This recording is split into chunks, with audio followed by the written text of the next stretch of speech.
पिताजी आप दुखी मत होइए, आज से आप काम करने नहीं जाएंगे। लेकिन बेटा, यदि मैं काम नहीं करूँगा तो हमारा घर कैसे चलेगा?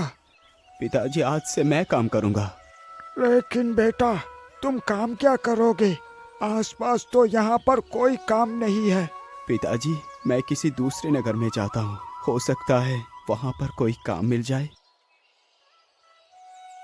अच्छा ठीक है पिताजी, अब मैं चलता हूँ। इतना कहकर रमेश एक पोटली में खाना बांधकर जंगल की तरफ निकल पड़ता है। रमेश के चेहरे पर एक नीले रंग का चिन्ह था। रमेश चलते चलते एक जंगल से गुजरता है। तभी उसकी नज़र एक भैंस पर पड़ती है। जो भैंस एक दलदल के अंदर फंसी होती है। वह भैंस गर्भ से थी, इसकी वजह से वह बाहर नहीं निकल पा रही थी। अरे राम राम राम राम, ये बेचारी भैंस तो इस दलदल के अंदर फंस गई है। चलो इसे बाहर निकाल देता हूँ। इतना सोचकर रमेश भैंस को दलदल से बाहर निकालने के लिए आगे बढ़ता है। अरे भैंस तो काफी अंदर फंसी हुई है, क्या करूं, कैसे निकालूं इस भैंस को? हाँ ये ठीक रहेगा। अरे भैंस, तुम इस डंडे को अपने मुंह से पकड़ लो, मैं तुम्हें बाहर खींच लेता हूँ। इतना सुनते ही भैंस जल्दी से उस डंडे को अपने मुंह से पकड़ लेती है। रमेश तुरंत ही उस भैंस को दलदल से बाहर खींच लेता है। मेरी जान बचाने के लिए आपका बहुत बहुत धन्यवाद। भैंस की आवाज सुनकर रमेश अपने रास्ते चला जाता है। उसके बाद वह भैंस भी अपने रास्ते चली जाती है।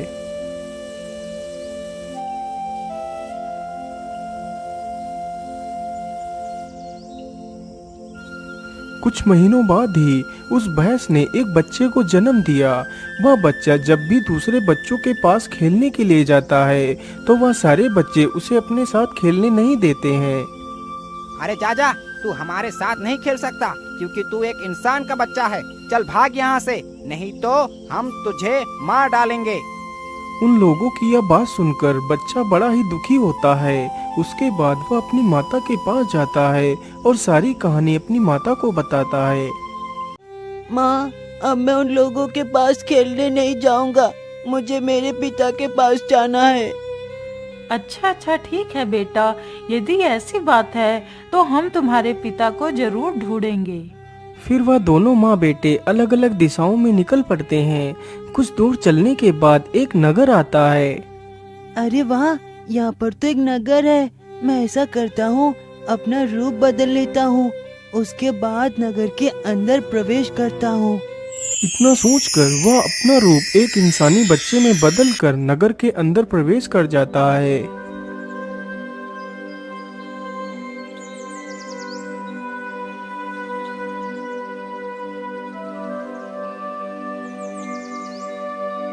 उसे नगर में घूमते घूमते सुबह से शाम हो जाती है, लेकिन वह अपने पिता को ढूंढ नहीं पाता है।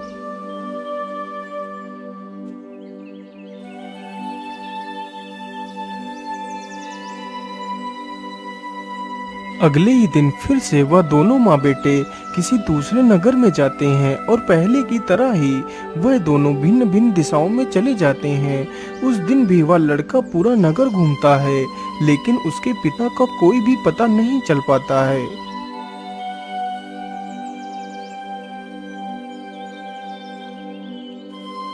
हे भगवान, इतने दिनों से मैं अपने पिता को ढूंढ रहा हूँ, लेकिन मेरे पिता का कोई पता नहीं है। इतना सोचकर वह लड़का वहीं पेड़ के नीचे बैठकर रोने लगता है। तभी उधर से रमेश गुजरता है।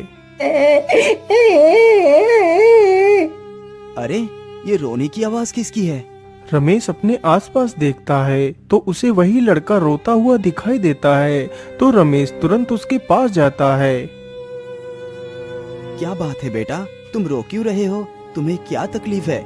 जैसे ही लड़के ने रमेश को देखा तो वह हैरानी में पड़ जाता है, क्योंकि जो चिन्ह उस लड़के के ऊपर बना हुआ था वही चिन्ह रमेश के चेहरे पर भी बना हुआ था। पिताजी, मैं इतने दिनों से आपको ही ढूंढ रहा था। आप मुझे छोड़कर कहाँ चले गए थे? लेकिन बेटा, मैं आपको तो जानता ही नहीं, फिर तुम मुझे पिता कहकर क्यों बुला रही हो? अभी तो मेरा विवाह तक नहीं हुआ, तो तुम मेरे पुत्र कैसे हो सकते हो? नहीं पिताजी, मैं आपका ही पुत्र हूँ। आप मेरी माँ के पास चलिए, आपको सब कुछ पता चल जाएगा। बच्चे के बार बार बोलने पर रमेश उस बच्चे के पीछे पीछे चला जाता है। अच्छा ठीक है बेटा, बताओ तुम्हारी माँ कहाँ है? पिताजी, मेरी माँ भी आती ही होगी, लेकिन पिताजी याद रखना, जब मेरी माँ मुझे आपके साथ देखेगी तो वो आपके ऊपर प्रहार करेंगी, लेकिन आपको डरना नहीं है। जैसे ही वो आपके ऊपर प्रहार करेंगे तो आप उनके सींग पकड़ लेना, तो सब कुछ ठीक हो जाएगा। बच्चे की यह सारी बातें सुनकर रमेश थोड़ा हैरत में पड़ जाता है। तभी वहाँ पर वह भैंस भी आ जाती है और जैसे ही वह भैंस अपने बेटे को उस युवक के साथ देखती है तो वह रमेश की ओर उसे मारने के लिए दौड़ पड़ती है। तभी रमेश उस भैंस के दोनों सींग पकड़ लेता है। सींग पकड़ते ही वह भैंस एक सुंदर स्त्री में बदल जाती है। यह देखकर रमेश हैरान रह जाता है, क्योंकि रमेश ने अपने पूरे जीवन में कभी भी इतनी सुंदर स्त्री नहीं देखी थी। क्या हुआ पिताजी, आप कहाँ खो गए? पिताजी, यही मेरी माता है। अजी चलिए ना, आप हमें अपने घर नहीं ले चलेंगे? हाँ हाँ, क्यों नहीं, चलो हमारे साथ। इतना कहकर रमेश उन दोनों को भी अपने साथ अपने घर ले जाता है और सारी कहानी अपने माता पिता को बताता है। तो उसके माता पिता उन दोनों को अपने पोते और बहू के रूप में स्वीकार कर लेते हैं। अरे आप सुनिए ना, मैं आपसे कुछ कहना चाहती हूँ। हाँ हाँ मोहिनी, आप मुझसे क्या कहना चाहती हैं? मैं आपसे बस इतना कहना चाहती हूँ, यदि आप मुझसे कभी भी गुस्सा हो जाएं, तो मुझे किसी भी नुकीली चीज या कोई जलती हुई चीज से मत मारना, नहीं तो मैं हमेशा के लिए तुमसे दूर चली जाऊंगी। अरे नहीं नहीं मोहिनी, मैं तुम्हें कभी नहीं मारूंगा।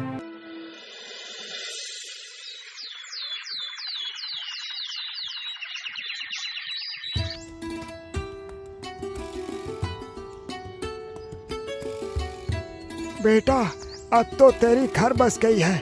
अब हम दोनों तीर्थ यात्रा के लिए जा रहे हैं, तुम अपना ख्याल रखना। ठीक है पिताजी, आप दोनों जल्द ही लौट कर आ जाना। इतना कहकर रमेश के माता पिता वहाँ से चले जाते हैं। अच्छा ठीक है मोहिनी, तुम अपना ख्याल रखना। अब मैं भी अपने काम पर जा रहा हूँ। फिर रमेश भी अपने काम पर चला जाता है। इसी प्रकार काफी दिन गुजर जाते हैं। एक दिन की बात है, रमेश अपनी पत्नी से किसी बात को लेकर गुस्सा हो जाता है। अरे दुष्ट, तू घर में पड़े पड़े क्या करती है? तू मेरे लिए एक समय का खाना भी नहीं बना सकती? रुक, आज मैं तुझे मजा चखाता हूँ। इतना कहते ही रमेश आग से जलती हुई एक लकड़ी उठाता है और उन दोनों की तरफ बढ़ता है। अरे रे रे, मैंने ये क्या किया? अरे मोहिनी, तुम कहाँ चली गई हो? भगवान, अब मैं क्या करूं? कहाँ ढूंढूं अपनी पत्नी और बच्चे को?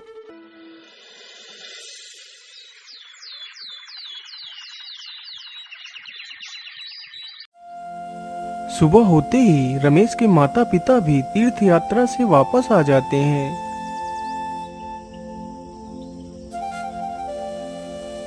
अरे बेटा, शाम कहीं नजर नहीं आ रहा और ना ही हमारी बहू नजर आ रही है। माँ, अब तुम्हारी बहू और पोता कभी लौट कर नहीं आएगी। लेकिन बेटा, हुआ क्या? आखिर वो दोनों कहाँ गए हैं? फिर रमेश सारी कहानी अपने माता पिता को बताता है। लेकिन बेटा, तुमने ऐसा क्यों किया, जबकि बहू ने तुम्हें पहले ही समझाया था कि तुम उसे किसी भी वस्तु से पीटना, लेकिन कभी उसे जलती हुई वस्तु या नुकीली वस्तु से मत मारना, नहीं तो वो हमेशा हमेशा के लिए चली जाएंगी। और तुमने वही किया।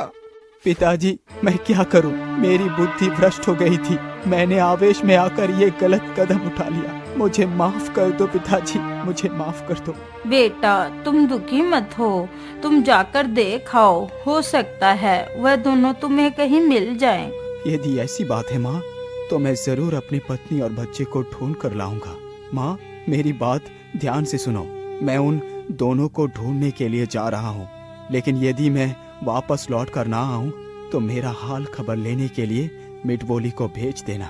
और मिठवोली मेरी कोई भी चीज उठा कर लाएगी तो तुम उसे एक जगह पर रख देना और उसके पास एक दीपक जलाकर रख देना और 3 बार बोलना, ए नीले निशान वाले आदमी, ये दीपक तेरे लिए ही जल रहा है। इतना बोलकर रमेश जंगल की तरफ निकल पड़ता है।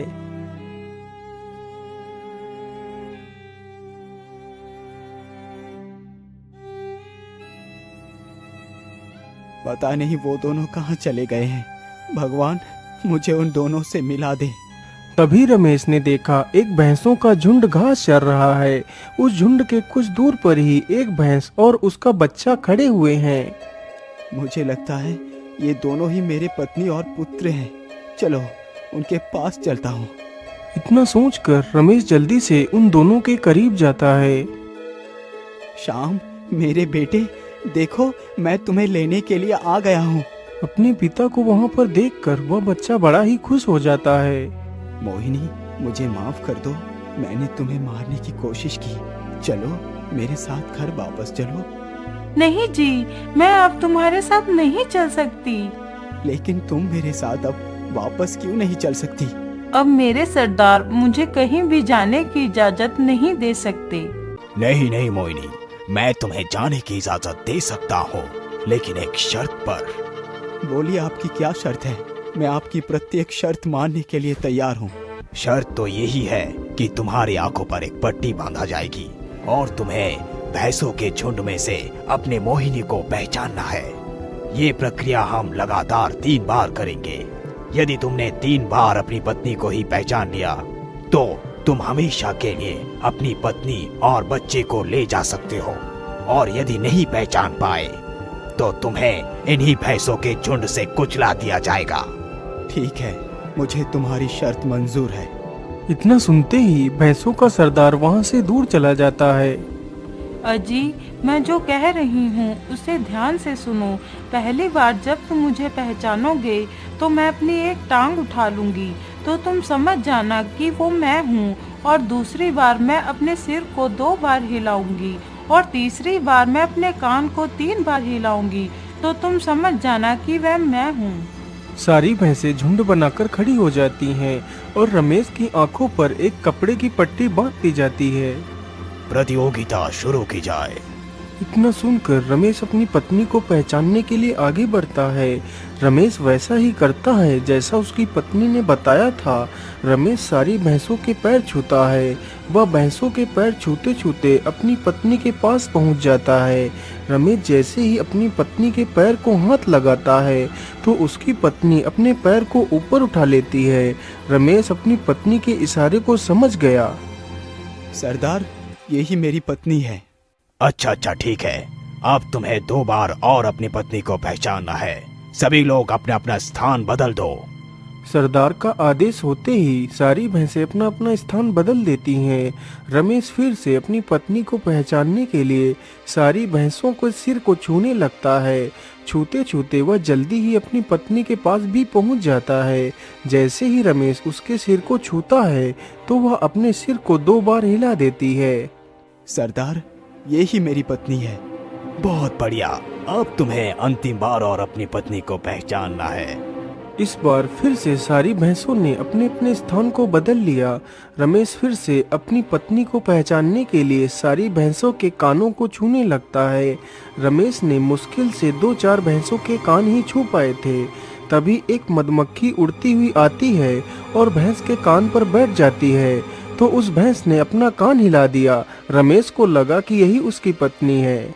सरदार, ये ही मेरी पत्नी है। इस बार तुम्हारा जवाब एकदम गलत है। अरे आओ भैंसों के झुंड, इस दुष्ट को अपने पैरों तले रौंद दो।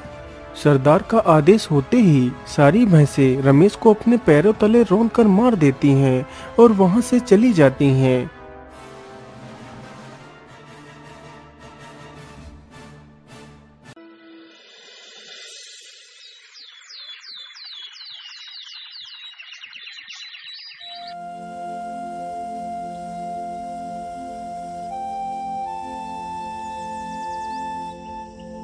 रमेश को गए हुए काफी दिन गुजर जाते हैं। जब रमेश लौटकर वापस घर नहीं आया तो उसके माता पिता को रमेश की चिंता हुई। अरे भाग्यवान, रमेश को तो गए हुए काफी दिन हो गए हैं, लेकिन अभी तक उसका कोई पता नहीं है। वो लौटकर क्यों नहीं आया? कहीं वो किसी मुसीबत में तो नहीं फंस गया? हाँ जी, आप एकदम ठीक कहते हैं। हमारा बेटा जरूर किसी मुसीबत में फंस गया होगा। अरे मिठ बोली, तुम जाओ और रमेश का पता लगा कर आओ। यदि रमेश की कोई वस्तु भी मिल जाए तो उसे हमारे पास ले आना। इतना सुनकर मिठबोली चिड़िया वहां से निकल पड़ती है।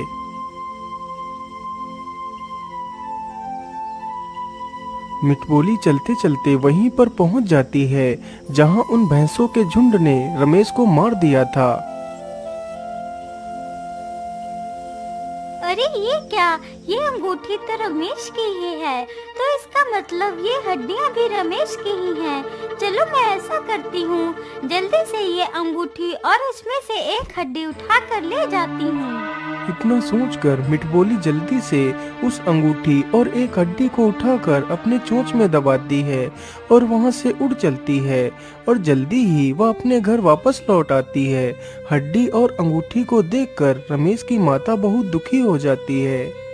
भाग्यवान, ये समय आंसू बहाने का नहीं है। जैसा हमारे बेटे ने कहा था, हमें वैसा ही करना चाहिए।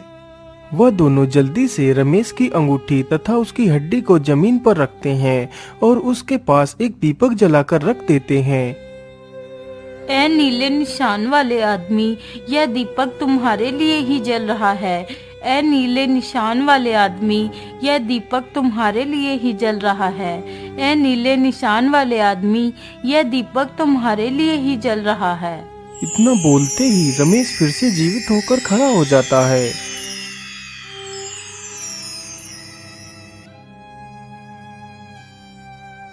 माँ, मुझे माफ कर दो। मैं तुम्हारी बहू और पोते को वापस नहीं ला सका।